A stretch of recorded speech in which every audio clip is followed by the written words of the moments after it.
తిరుమల కొండ మీద ఉన్న అలిపిరికి ఈ పేరు ఎలా వచ్చిందో ఇప్పుడు మనం తెలుసుకుందాం.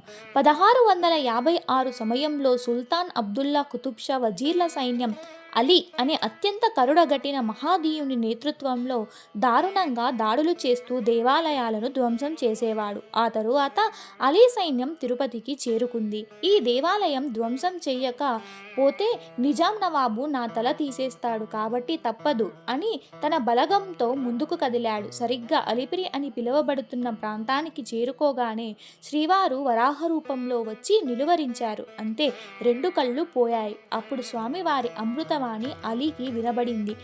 దైవంపైకే దాడికి వస్తావా, ఎంత ధైర్యం అనగానే అలీ బిగ్గరగా రోదిస్తూ నేత్రదానం చెయ్యమని క్షమాభిక్ష వేడుకొని ఏమీ సాధించకుండానే రిక్త హస్తాలతో వెనుతిరిగాడు.